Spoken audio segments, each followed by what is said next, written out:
ಅವ್ರ ಜೊತೆ ಕುಂದ್ರೋದಾಗ್ತದೆ, ಅವ್ರ ಜೊತೆ ಮಲಗೋದು ಇರ್ತದೆ, ಅವ್ರ ಜೊತೆ ಆಟ ಆಡೋದು, ತಿನ್ನೋದು, ಉಣ್ಣೋದು, ಸಾಲಿ ಕಲಿದೆಲ್ಲ ಅವ್ರ ಜೊತೆ ಇತ್ತಲ್ಲ, ಅವಾಗ ಅರ್ಥ ಆಗತ್ತ ಜೀವನ ಹೆಂಗಿರುತ್ತೆ ನೋಡಪ್ಪ ಅಂತ ಹೇಳಿ. ಇವತ್ತು ನಾವು ಎಷ್ಟೇ ದೊಡ್ಡ ದೊಡ್ಡ ಶಾಲೆಗಳು ಕಲ್ತ್ರು ಸತ ಅಲ್ಲೇನ್ ಇದ್ ಕಲ್ತ್ ಬಂದೀವಲ್ಲ, ಅದು ಎಲ್ಲೋ ಒಂದ್ ಕಡೆ ನಮ್ಮನ್ನ ದೂರ ಮಾಡಕ್ ಆಗ್ಲಿಲ್ಲ. ಅದು ಯಾವುದು ಆ ವ್ಯವಸ್ಥೆ ದೂರ ಮಾಡಕ್ ಆಗ್ಲಿಲ್ಲ, ಅಥವಾ ಆ ಅನುಭವ ನಮ್ಮನ್ನು ದೂರ ಮಾಡಕ್ ಆಗ್ಲಿಲ್ಲ. ಆ ಬಡತನ, ಆ ಖುಷಿ, ಆ ಗೆಳೆತನ ಏನಿತ್ತಲ್ಲ, ಅವ್ರು ಬಹಳ ಚಂದ ಕಲಿಸ್ತವ ನಮ್ಗೆಲ್ಲ. ವಿಶೇಷವಾಗಿ ಒಂದ್ ಗಮನಕ್ಕಿರ್ಲಿ, ಅವತ್ತೇನು ಗವರ್ನಮೆಂಟ್ ಶಾಲೆಗೆ ಏನ್ ಕಲ್ತಾರ, ನನ್ ಜೊತೆ ಕಲ್ತವ್ರು, ನಿಮ್ಗೆ ಆಶ್ಚರ್ಯ ಆಗ್ಬೋದು ಈ ಮಾತು. ನನ್ ಜೊತೆ ಏನೇನ್ ಕಲ್ತಾರ, ಒಬ್ಬನೂ ಅದ್ರಾಗ, ಅಥವಾ ಒಬ್ಬಕ್ಕೆ ಹೆಣ್ಮಗಳು ಸತ್ತ ಯಾರು ಇವತ್ತು ಅವ್ರ ಮನೆಯೊಳಗ ಬರಗಾಲಲ್ಲಿ ಕುಂತಿಲ್ಲ ಅಜ್ಜಾರ. ಎಲ್ಲರೂ ತಮ್ಮ ತಮ್ಮ ಕಾಲ ಮೇಲೆ ನಿಂತ್ಕೊಂಡಾರ, ಮತ್ತೆ ದೊಡ್ಡ ದೊಡ್ಡ ಸ್ಥಾನಮಾನದಾಗದಾರ.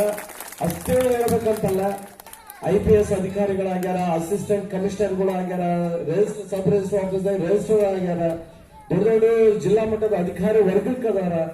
ಈಗ ಅವ್ರನ್ನೆಲ್ಲ ನೋಡಿದಾಗ ಅಂತಿರ್ತೀನಿ ನಾನು ಅವ್ರು ಹೇಳ್ತಿರ್ತೀನಿ, ಏನಪ್ಪಾ ಅಂತಂದ್ರೆ ನೀವು ನನಗೆ ಅಂತಾರ ಅವರು ಏನಂದ್ರೆ, ನೋಡು ಸಾಕಾರ ನಮ್ ಜೊತೆ ಒಬ್ಬ MLA ಆಗ್ಬಿಟ್ಟ ಅಂತ ಹೇಳಿ.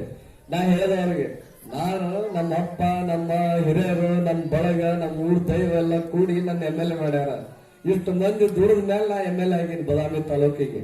ನಾ ಒಬ್ಬನೇ ಏನಾಗಿಲ್ಲ. ಅದು ನೀವು ಹಂಗಾಗಿಲ್ಲ. ನೀವು ಬಡತನದಿಂದ ಬಂದಿರಿ, ಕಷ್ಟದಿಂದ ಓದಿರಿ. ಇವತ್ತು ನೀವು ಇಷ್ಟು ದೊಡ್ಡ ಸಾಧನೆ ಮಾಡಿದಪ್ಪ ಅಂದ್ರೆ ನನಗೆ ದೊಡ್ಡವ್ರು ನೀವ ಅಂತ ಹೇಳಿ ಬಂದಿದ್ದೆ ನಾವು ಎಲ್ಲರೂ. ಯಾಕಂದ್ರೆ ನಮ್ಗೆ ಯಾವ ವ್ಯವಸ್ಥೆ ಇರ್ಲಿಲ್ಲ. ವ್ಯವಸ್ಥೆ ಇರ್ಲಾರ್ದಾಗ ಏನೈತಲ್ಲ, ಓದೋದೈತಲ್ಲ, ಆ ಕಷ್ಟ ಪಡೋದೈತಲ್ಲ, ಅದೆಲ್ಲರಿಗೂ ಸಿಗಂಗಿಲ್ಲ. ಅಂತ ಒಂದು ಕೆಲಸವನ್ನ ಅವ್ರೆಲ್ಲರೂ ನಾನು ಮಾಡಿರ್ತಾರಲ್ಲ, ಈಗ ಅವ್ರ ಜೊತೆ ಯಾವಾಗ ಕೂಡಿದ್ರೆ, ಫೋನ್ ಮಾಡಿದ್ರೆ ಸಾಕು, ಅಷ್ಟು ಖುಷಿ ಆಗತ್ತೆ ಅಂತಾರೆ ನಮಗೆ. ಹಳೆ ಮತ್ತೆ ಬೇರೆ ಬೇರೆ ದೊಡ್ಡ ದೊಡ್ಡ ಕಾಲೇಜ್ನಾಗ ಓದಿ ಬಂದಿವಿ ನಾವು, ಬೆಂಗಳೂರಿನಾಗೆಲ್ಲ ಓದಿವಿ. ಆದ್ರೆ ಬದುಕೋದು ಗೊತ್ತಾಗಲಿಲ್ಲ. ಅಲ್ಲಿ ನಮ್ಮ ಮಾಸ್ತರ್ಗಳಿಗೆ, ನಮ್ಮ ಸರ್ಗಳಿಗೆಲ್ಲ ನಾವು ಬಹಳ ಮರ್ಯಾದೆ ಕೊಡ್ತಿದ್ವಿ. ಆ ಬೆಂಗಳೂರಿನಾಗೆಲ್ಲ ಇರುವಂತ ವ್ಯವಸ್ಥೆ ನೋಡಿದ್ರೆ ನೀವು ನಾನು ಬೈತಿದ್ರಿ ಅಂದ್ರಿ. ಅಲ್ಲೇನಾರ ನೀವೇನಾರು ಇದ್ದಿದ್ರೆ ಗ್ಯಾರಂಟಿ ಬರ್ದ ಬಿಡ್ತಿದ್ರಿ ಯಾರೊಬ್ರು ಹೆಣ್ಮಕ್ಳು, ನನ್ನ ಮಕ್ಕಳು ಇಲ್ಲಿಂದ ಮೊದಲು ಕಿತ್ಕೊಂಡು ನಡಿ ಅಂತ ಹೇಳಿ. ಯಾಕಂದ್ರೆ ನಮಗೆ ನಮ್ಮ ಮಕ್ಕಳು ಸಾಲಿ ಕಲಿಯೋದ್ರ ಜೊತೆಗೆ ವಿದ್ಯೆ ಅನ್ನೋದು ಒಂದಾದ್ರೆ ಬದುಕೋದನ್ನು ಗೊತ್ತಿರ್ಬೇಕು. ನಮ್ಮ ಸಂಸ್ಕೃತಿ ಹೆಂಗ, ನಾವು ಹೆಂಗಿರ್ಬೇಕು, ನಡೆ ಹೆಂಗ, ನುಡಿ ಹೆಂಗ, ದೊಡ್ಡವ್ರು ಯಾರು, ಸಣ್ಣವ್ರು ಯಾರು ಅನ್ನೋದನ್ನ ಕಲ್ಕೋಬೇಕಪ್ಪ ಅಂದ್ರ ಅದು ಸಣ್ಣ ಮಟ್ಟದಾಗಿಂದ ಕಲಿಬಹುದಾಗೇನೆ, ದೊಡ್ಡದ್ರ ಕಲಿಯಕ್ ಆಗಂಗಿಲ್ಲ. ಹಾಗಾಗಿ ಇವತ್ ನಾನು ಏನಾದ್ರೆ ಈ ಶಾಲೆ ಕಾರ್ಯಕ್ರಮಕ್ಕೆ ಬಂದಿನಾದ್ರು ಅಧ್ಯಕ್ಷರ SDMC ಅಧ್ಯಕ್ಷರು ಎಲ್ಲಾರು ಪ್ರಸಾದ, ನೀನು ಹಿಂದೂ ವರ್ಗದಿಂದ ಬಂದು ಕಷ್ಟದಿಂದ ಬಂದು ಇವತ್ತೊಂದು ದೊಡ್ಡ ಸ್ಥಾನದಾಗ ಕುಂತೀರಿ. ಇದೊಂದು ದೊಡ್ಡ ಅವಕಾಶ ನಿಮಗೆ. ಶಾಲೆಯನ್ನ ಉದ್ಧಾರ ಮಾಡ್ರಿ, ಶಿಕ್ಷಕರದ ಸಲಹೆ ತಗೋರಿ, ಬಿಡಾಕ ಹೋಗ್ಬೇಡ್ರಿ. ನಾನು MLA ಇದೀನಲ್ಲಿ, ಈಗ ನನ್ನ ಹಾಗೆ ಕುಂದ್ರಿಸಬಾರ್ದು, ಸುಮ್ಮನೆ ಬಂದ್ ಹತ್ತಿರ್ಬೇಕು. ಹಂಗೆ ಇದಾಗಿಲ್ಲ, ಇದಾಗೈತಿ, ಇದಾಗೈತಿ ಅಂತ ಹೇಳಿ ಶಾಲೆಗೆ ಬೆನ್ನ ಹತ್ತಿರ್ರಿ. ಆದ್ರೆ ಇನ್ನ ಬೇಕಾದ್ರೆ ಊರಾಗ ಒಂದ್ ಯಾವ್ದಾರ ರೋಡ್ ಗೀಡು ಏನಾದ್ರು ಕಡಿಮೆ ಮಾತಾದ್ರೆ ಉಳಿದಿದ್ದ ಅಧ್ಯಕ್ಷ, ಮೆಂಬರು, ಹಿರಿಯರು ಸಬ್ಸುಮ್ ಕುಂದ್ರಾಕಿ ಹೇಳ್ಬೇಕಾರೆ ಶಾಲೆದು ರಿಪೇರಿ ಕೆಲಸ ಏನೇ ಇದ್ರು ಸತ ಎಲ್ಲ ನೀವು ಜವಾಬ್ದಾರಿ ತಗೋರಿ. ನಿಮ್ಗೆ ಎಷ್ಟು ಸಹಾಯ ಸಹಕಾರ ನೀಡಕ್ಕಾಗುತ್ತೆ ನಾನು ಪ್ರಾಮಾಣಿಕವಾಗಿ ನಾನು ನಿಂತು ಕೆಲಸ ಮಾಡ್ಕೊಡ್ತೇನೆ ಅಂತ ಸಂದರ್ಭ ಹೇಳ್ತೀನಿ. ನಾನು ಬೇಡಿಕೆಯನ್ನು ಅಧ್ಯಕ್ಷ ಇಟ್ಟರೆ ನನಗೆ ನಿಮ್ಮ SDMC ಅಧ್ಯಕ್ಷರು ಹೇಳಾರ, ಗ್ರಾಮ ಪಂಚಾಯತ್ ಅಧ್ಯಕ್ಷರು ಹಿರಿಯರು ಹೇಳಾದ್ರು ಇಲ್ಲ ಒಂದ್ ಸ್ವಲ್ಪ ಕೊಠಡಿ ಅವಶ್ಯಕತೆ ಐತೆ ಅಂತ ಹೇಳಿ. ಅದ್ರಾಗ ಅಡುಗೆ ಮನೆಯದೊಂದು ಹೇಳಿರಿ.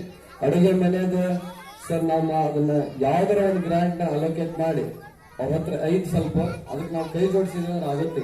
ಅದನ್ನ ನಿಂತ್ಕೊಂಡು ನೀವು ಜವಾಬ್ದಾರಿ ತಗೊಂಡು ಮಾಡಿಕೊಡ್ಬೇಕು. ನನಗೆ ಅದಕ್ಕೂ ಸತ ಪೂಜಾ ಮಾಡಕ್ ಬರೋಣ ಅಂತ ಮಾತನ್ನ ನಿಮ್ಗೆ ಸರಿಗೆ ಅವ್ರಿಗೆ ಅಭಿನಂದನೆ ಹೇಳ್ಬೇಡ್ರಿ, ನನಗೆ ಬ್ಯಾಡದು. ನಾವು ಹಾಕೋರಲ್ಲ, ಇವರೇ ಹಾಕೋರು, ಅದನ್ನೆಲ್ಲ ಇನ್ನೇ ಏನೇನು ಕೆಲಸಗಳದಾವು ಮೊದಲಿನ ನಿರ್ಮಾಣದಾಗ ಅವಕಾಶ ಮಾಡಿಕೊಡ್ರಿ, ನಾನು ನಿಂತು ಕೆಲಸವನ್ನ ಮಾಡಿಕೊಡ್ತೀನಿ ಅಂತ ಈ ಸಂದರ್ಭ ಹೇಳಿ, ಬಹಳ ವಿಶೇಷವಾಗಿ ನಾನು ಬಹಳ ವಿಷಯನ ಹೇಳಕ್ ನಮ್ಗೆ ಪ್ರಯತ್ನ ಮಾಡ್ಬೇಕಂತ ಐತಿ. ಆದ್ರೆ ಸಮಯ ಸಂದರ್ಭದ ಅನುಗುಣವಾಗಿ ಮಾತಾಡೋಣ ಅನ್ಸಕತ್ತೈತಿ. ಇನ್ನೊಬ್ಬ ಹಿರಿಯರು, ಎಲ್ಲ ಅಧ್ಯಕ್ಷರು ಎಲ್ಲಾರು ಮಾತಾಡೋ ಅದಾವು. ನನಗೆ ಇನ್ನೂ ಒಂದು ಕಾರ್ಯಕ್ರಮಕ್ಕೆ ಹೋಗುದೈತೆ. ನನಗೆ ಅಲ್ಲಿ ಸ್ವಾಮೀಜಿ ಅವ್ರಿಗೆ ಅವರು ಪಾಪ ಆ ಕಾರ್ಯಕ್ರಮ ಎಲ್ಲ ಒಂದ್ ಕಡೆ ನಮ್ಮಿಂದ ಸ್ವಲ್ಪ ಸರಿ ಅನ್ನಿಸ್ಲಿಲ್ಲ ಅಂದ್ರೆ ನಮಗೂ ಕೆಟ್ಟ ಅನ್ಸುತ್ತ. ಹಂಗಾಗಿ ನಾನು ಅಲ್ಲಿ ಹೋಗ್ಬೇಕಾಗೈತಿ. ಇದೊಂದು ಸಲ ನಮ್ಗೆ ಅವಕಾಶ ಮಾಡಿಕೊಡ್ರಿ. ಮೊದಲೇ ತಡವಾಗಿಯೂ ಬಂದೀವಿ ನಾವು. ಅಲ್ಲಿ ಕಾರ್ಯಕ್ರಮ ಸಣ್ಣದಾಯ್ತು ಮಾಡಿದ್ವಿ, ಅವರು ವೇದಿಕೆ ಮಾಡಿದ್ರು ಮುರುಡಿಯಾಗೆ. ನಮ್ಮ ಹಿರಿಯರು ಬಂದಾರ, ಅವರು ಇಷ್ಟರು ಬಂದಾರ. ಹಂಗಾಗಿ ಅಲ್ಲಿ ಕಾರ್ಯಕ್ರಮ ತಡ ಆತ್. ನನಗೆ ಮುಂದಿನ ದಿನಮಾನದಾಗ ಯಾವುದೇ ಕಾರ್ಯಕ್ರಮ ಇದ್ರೂ ಸತ ಇನ್ನ ಸ್ವಲ್ಪ ಜಲ್ದಿ ಬರಕ್ ಪ್ರಯತ್ನ ಮಾಡ್ತೀನಿ. ಬಂದು ಆ ಕಾರ್ಯಕ್ರಮದಾಗ ಪಾಲ್ಗೊಂಡು ಇದೇ ರೀತಿಯಾಗಿ ಏನೇ ಕೆಲಸಗಳನ್ನ, ಯಾವುದೇ ಜವಾಬ್ದಾರಿಯನ್ನ ನನ್ನ ಹೆಗಲ ಮೇಲೆ ಹಾಕಿದ್ದ ಅಂತಂದ್ರ ಅದನ್ನ ನಾನು ಹಂತವಾಗಿ ನಾನು ನೆರವೇರಿಸ್ಕೊಡ್ತೀನಿ ಅಂತ ಈ ಸಂದರ್ಭದಾಗ ಹೇಳಿ, ಬಹಳ ವಿಶೇಷವಾಗಿ ಒಂದು ಮಾತು